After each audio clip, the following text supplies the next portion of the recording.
all the information you have.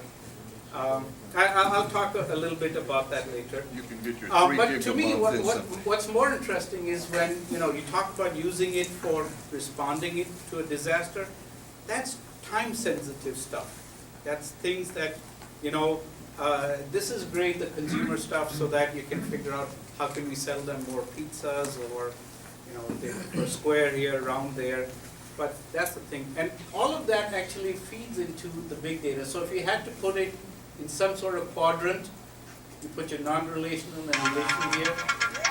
There's really very little analytical stuff that you can do with it because it's quite simple. But your relational, you can do lots of interesting things. But when you talk about scalability, that's where you really hit the wall out there. And because this is very simple, you can actually scale this up. So, it's very easy to see it in then these two verticals, if you will.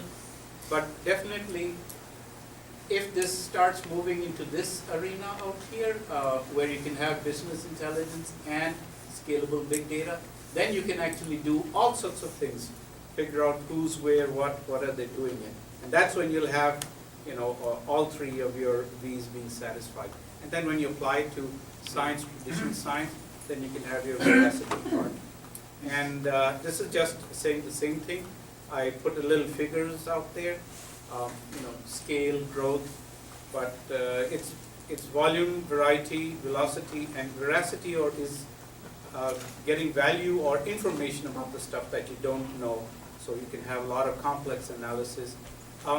These days, there's renewed interest in computer science. I was talking to the chairperson of Oakland University just this afternoon. We were talking about, what sort of things, how can they restructure their courses. The enrollment is going up, but they're finding many of the traditional courses, people aren't interested in them. And so what I had suggested is that you actually don't call it artificial intelligence, call it machine learning. Because in machine learning, you'd have to know all your classical, operating systems, language, compilers, databases. So in the future, you're not going to produce pure computer scientists. You'll actually produce domain specialists. So I'm going to be, or my kid will be a machine learning expert.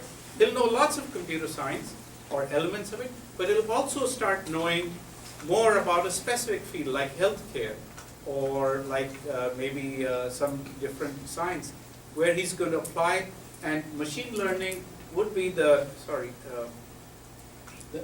new thing out there, machine learning, where you can actually teach the machine, this is all the data, discover what's the structure in it, and it'll figure out the structure for you. Once it tells you that, then you can train it to say, all right, now find out what are the relationships that are there, find out what are the networks, which data is connected to what, which is influenced by what. So it's actually going to do all that discovery for you. And yes, it'll take enormous amount of compute, enormous amount of memory, and of course, gobs of stuff, but that's what we sysadmins love, right? Lots of that stuff. Hardware is cheap. Yep. Okay, now if we were to step back a little bit and talk about it, it definitely means you're going to have more and more racks of these. We'll still live with TCP/IP, and in January we had the gentleman, Jim Small, I think his name was, talked about V6. So when I was listening to that, I was thinking, this is great. V6, you have your 128 byte headers, and there itself is big data that we can generate lots and lots of stuff. But all of this stuff is going to get stressed. Your edge servers, your local capture, all the data sources, and everything is practically in the NoSQL world, basically a non-relational or column-oriented databases. And all that analysis is going to be done out here. And now we're actually starting to see companies form that are offering big data analytics as a service. They're going well past the cloud and the SaaS and PaaS and IaaS and saying, we'll do that for you, put everything out there. And yesterday there was a 16-page report. I forget the name of the company. It's a very complicated, long name, CompuLogic, something like that. Not the one on Rochester Road. There's a CompuLogic little outfit out there. but they're going to actually say you put everything in the cloud. So you could go out and say, I'm not going to hire a single IT person, I'm not going to put a server, not going to put storage, nothing. Everything you collect, whatever is in your business, whether you're a scientist or whether you're looking after healthcare or running after financial records, put it all out there, and it'll come with all those analytic tools specific to your area of business, whether it is medical billing or whatever, and can run it from there. So it's going to look a very different landscape in the future. A little bit more on that. Again, two things. You'll have your SQL stuff and non-SQL. Yeah, this is the one. So I was going into that service model. This is where we're starting to see a lot of this happen out here, and that's at this area. This is all your cloud stuff, and then these are all your edge devices that's going to feed into all of this. If you were to put it, you could actually pick which area that we need to focus on. The biggest part where, again, I like to focus a lot of my attention is in the metadata or in the file systems. And this is where, if you went out and took a survey today, 80% or more will all be using Hadoop's file system for that, where it keeps track of all the stuff, splits it out. It knows which rack, which node, which drive is out there, and where the second copy, third copy is being kept. That's called the replication factor. You could actually set it to 0, and of course something goes, then you start all over. Or you can set it to something very high where you'll never lose your data. So you don't have to even worry about the rate. In fact, one of the folks last year told me, it's his prediction, I don't know if it'll come true or not, I kind of doubt it, that if everyone moves to this model with the Hadoop-like file system, you don't need RAID at all. RAID vendors and the RAID setups are going to start becoming obsolete. So I find that very fascinating. We went from JBods to RAID, and now we're going from RAID back to JBods. And we're doing whatever was done in RAID, keeping track of stuff, we're putting it in the software stack out here, in this particular part out here that we're putting. So, and everything else out here, all of this depends upon the Hadoop that will focus on the analytics, but you keep track, the Hadoop system, you keep track of where is the data, where's the second copy of data, where's the computed data, where are the indexes and keys, and I'm just going to query on those and you tell me what those are. So they can have more complex intelligence. Earlier, they would know everything about the database and file systems, and that's what made them very complex and large and expensive. And here, this is pushing everything on the HDFS file system out there. Okay, let's see. Well, a little bit beyond the hype.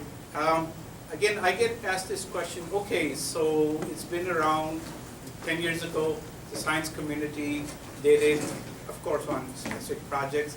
Then it kind of grew, and then the last 3-4 years we've been hearing about it. It was about 5 years ago that Hadoop came into being. So where are we? Well, lots of people talk about it. This is actually a cover page from The Economist, and they did a very good job, surprisingly, for a financially oriented magazine of explaining it. Here's a little bit about the summer games where I again extracted it from there. But this is where it is approximately today. It's still on this hype curve. This is the classical Gartner hype curve, where it starts off little, it grows, everyone's talking about it, then you have this disappointment, and then it starts maturing and becoming more normal. So it's kind of a bit out there. If you, just to put it in perspective, where are the other technologies? Other one that I see is about 3D printing. And the other day, I think one lady asked me that she heard, oh, you can now 3D print guns? So what does that mean? I said, well, last I checked, yes, you can do that, but the moment you fire it, because of the plastic in the gun, it doesn't last more than one shot. So you don't have to worry about it for now. Just dodge the first bullet, then you can nail the rest. Well, I'm sure it'll probably jam or something like that before they can get it working. But that's where we are on the hype curve out here, just to get things. And your cloud computing is just now at the peak out there. So let's see where it goes ahead. You do have virtual assistants, and they're getting better and better. You know, Siri on iOS. What's the equivalent on the Android? I'm not aware of it. There's a couple apps. It's Google search. Google. The Google Now search stuff is. Okay. Built in. And then this, we've already definitely got there, the mesh networks and the sensor networks, the highway system, and many other places they're doing it. I'm also a member of IEEE and specifically the Power Engineering Society. And about twice a month we meet at the Next Energy. That's where the old boroughs headquarters used to be. And that's raised, and now they have a new place out there. And they actually have a lot of folks, and I was very happy to learn that Detroit is one of the major hubs for tracking how they're going to do sensor networks for the entire transportation industry. So they'll know exactly where is what. And then what's great is the piggyback onto it. If they're going to track, you know, all the movement and transport, they're also going to put power sources there as well. So that in the future, if we all move to electric vehicles, then you can have the infrastructure so that, you know, every so many miles there's a charging station for you. Just like we have gas stations, there'll be one for that. So they're all very much into that. Okay, all right. A little bit out here. This is just a simple example. I talked about these services out here. Right now, this is where we are, where they're only doing data as a service or software or service as a service, whatever you like it. But in the future, what we're going to have is more and more data creation and areas which haven't been touched yet. You know, there's a whole part, you know, think of beginning from cradle to grave. We're only accessing certain parts of it or creating data for certain parts of it. But there are areas that, you know, when you're tracking kids growing up, or in the future we're going to have to worry about water management. Water is getting very, very scarce. I have the idea that one day actually water will be much more expensive than gasoline and many other liquids out there. It'll get to that.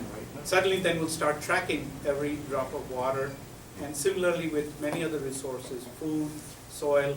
So all of these will be the data that will go in, and so we'll get into the era of data exchange where it'll continuously, we'll use distributed services.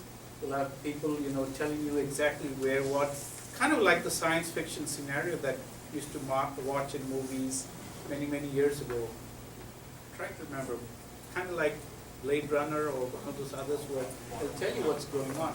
And all the time, you know, this will be going on, tracking and telling us what's going on out there. This is a financial example, cardlytics or the credit card usage. This is, of course, got lot of information and a lot of use. They know what you're doing, where you're spending it, and the most obvious example is fraud detection. But of course, they get that wrong quite often. But that's where machine learning is now. They actually advertise financial services that we need machine learning people in. People that have worked in this area, they want to hire them. And they may not know anything about the financial services. They'll train them about it so that they could create tools to assist people that will track whatever you're doing and alert you, I don't know, maybe before you've actually done it. First catch that guy in Nicaragua. Yeah, that's a good one there. Okay, some more.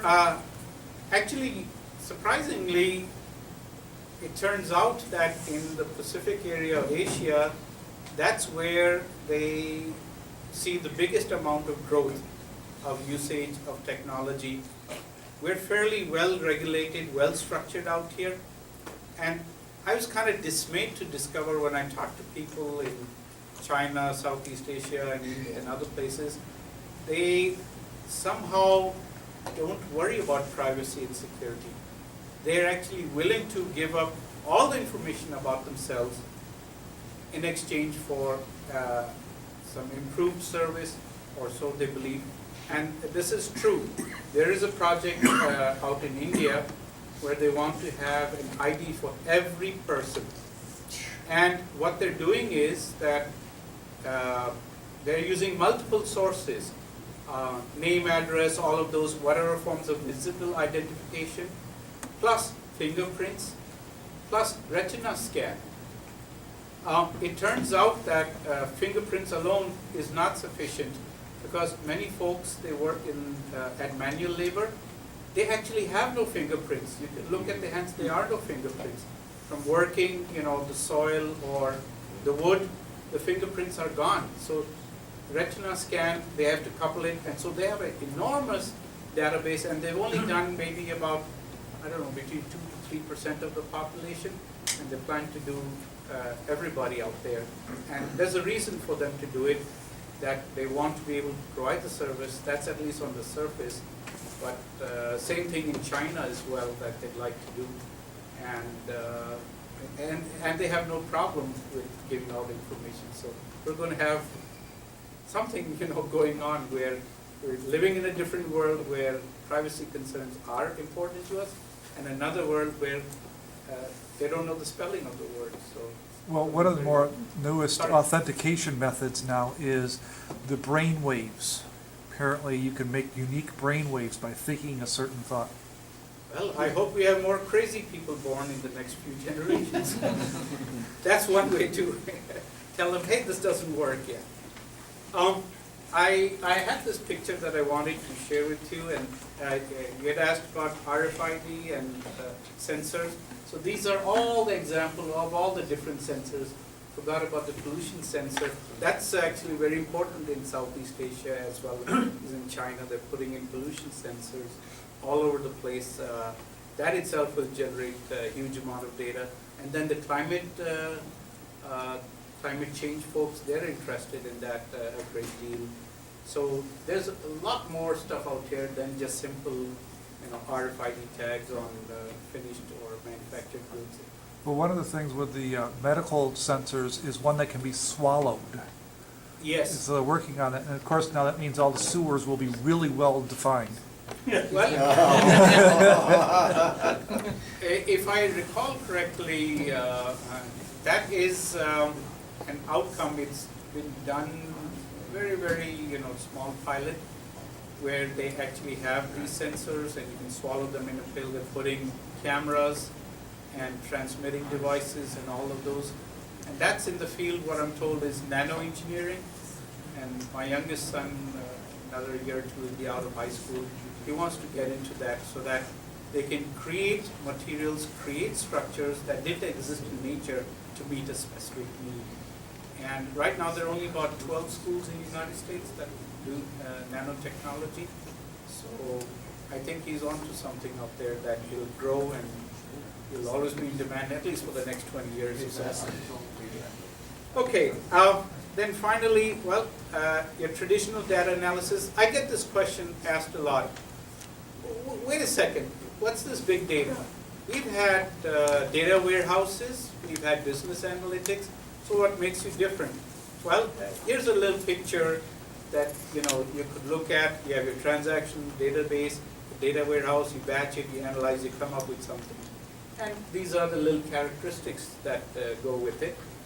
Well, big data, I asked them simple. Can you do unstructured analysis?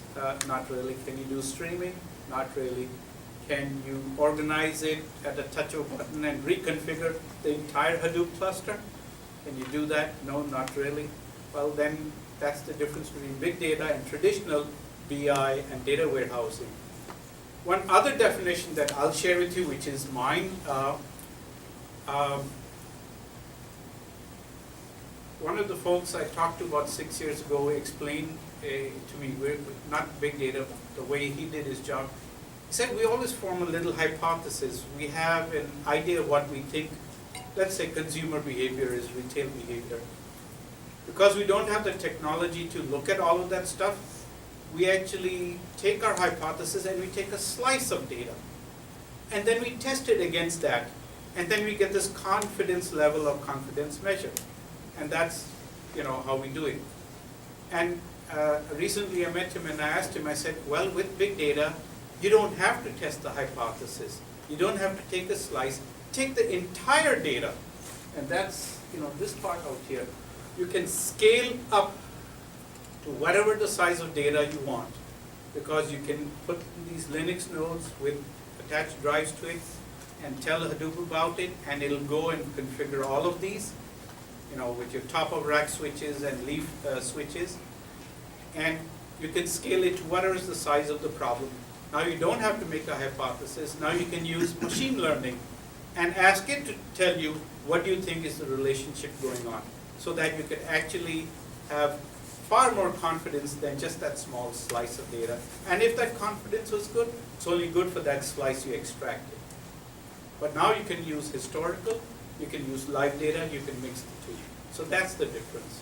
And I thought maybe this kind of picture where you contrasted on the left and right, then you can see, okay, this is where the difference is. You can do streaming, mix live data and old data. You can distribute it. This is one other key thing. Earlier, you would take the data out, move it to a computer and analyze it there. You don't do that in big data. You leave the data where it is, and you move the compute to the data. And how are you able to do it? They're all living on Linux nodes here. It's got compute, it's got memory, it's got power. And let it do the analysis out there, and then synthesize that for you. And this other thing, mashup, you can do that pretty easily. A lot of folks do it, just with Google data, a couple of things that they extract, and then they've discovered something out there that's going on. Yeah? I guess I just don't understand. Distributed analytics move to the data. What does that mean? The analysis process can be done where the data lives. That's what that means. Okay. As opposed to you take a batch, extract the data, put it in the warehouse, and then analyze it there. You can perform the analysis at each one of the nodes where the data lives. Yeah, Okay, Brian. that, I think you just answered my question. So you're saying that the processing is distributed then as well? Yes, absolutely. Well, if I answered his question before he asked it, then I must be a true big data person. Yes. Okay, supposing you're trying to do a certain type of analysis, and you know a certain process is required to do that analysis. In the data warehouse method, you can't do all the data, you can only do a small slice. Yes. But you know for certain, you did the processing, you know how it happened, and you know exactly what analysis you did to that data.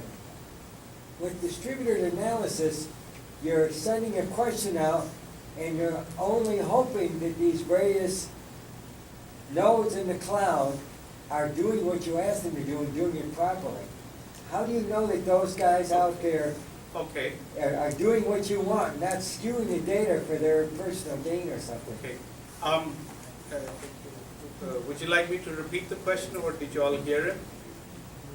Yeah, okay. Two key words I picked up. You said you're hoping. Well, there's no need of hope, because the way this Hadoop file system and the tables are constructed, they are multiple redundant. They will carry out that processing. And if any of them fail, there's always a replica, and you can define the degree of replication, 3, 4, 5, 6, as high as you like. So it will occur, and it will not give you a partial answer. It'll actually tell you the degree that it's complete, that this is what the answer is. So you can decide, all right, we'll take this 90% result that is returned, wait for the rest, or don't wait for the rest. So you don't have to hope. That's the key difference I there. don't think that quite zeroes in perfectly on my question. Makes sense. I agree that there's redundancy, and that if there's a data failure, the Or other analysis, process will- analysis failure, that's also replicated. Right, but, okay, supposing I send data out and I send it to Google, and so Google's gonna do my processing for me. Okay. And supposing I'm doing analysis to say, supposing I represent all the broadcasters, and my analysis is to prove that advertising on radio and TV is more effective than advertising on the internet. So now I'm asking Google to provide me data to say that that's true. This is, for example, or to find out if it's true. So Google says, well, wait a minute, I know what this guy's after, and we're in competition with these broadcasters, so it's not in our best interest to have them find out how effective radio and TV broadcasting is. Well, the first problem is that you're asking Google it. There's no reason that you have to ask Google. You can have your own private cloud to do all of that stuff. Google Well, and but Amazon where's are the people data? are looking at your data that they're doing on the cloud. Yeah, They charge they- you per, they don't care as long as you pay them. That is true, and they're not the only ones. There are many other analytic cloud service offerings out there, and they can pull the data for you from various sources. So I don't really see the issue So with asking No, what Google you're or saying is that competitor. there are ways of working around the issue. Yes, absolutely, absolutely. Okay. Yeah, let me, here are some of, at least till a few months ago, these are some of the folks that are in the open source.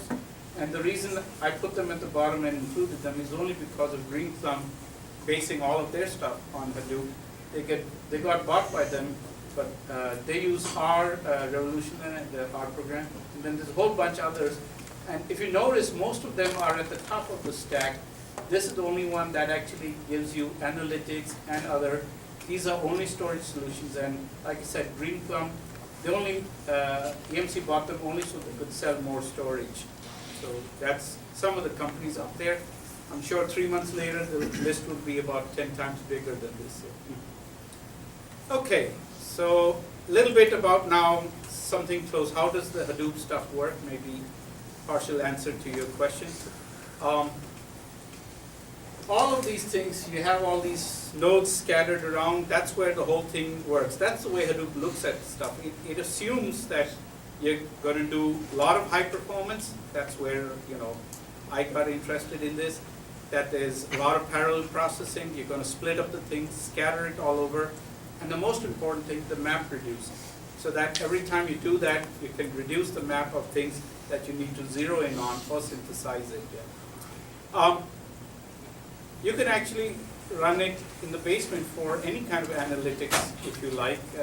This is something that I put together that, I thought if you want to do a decent size stuff, let's get about 40 nodes per rack. Maybe you can have a couple of racks. You have this concept of master node and data nodes. And you can have multiple master nodes and of course lots of data nodes. Typically, you want to have as many cores as possible in each of the nodes out there.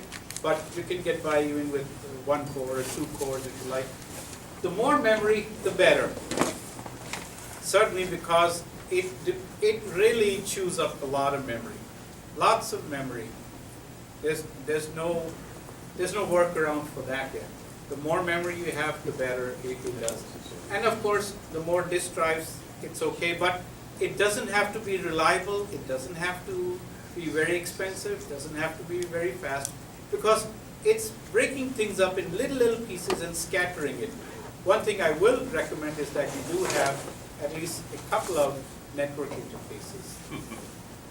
Because it is possible in the Hadoop configuration that you can say, use this network interface for all the master data traffic, and use this interface for all the data nodes talking to the other data nodes, and they generate fairly large amount.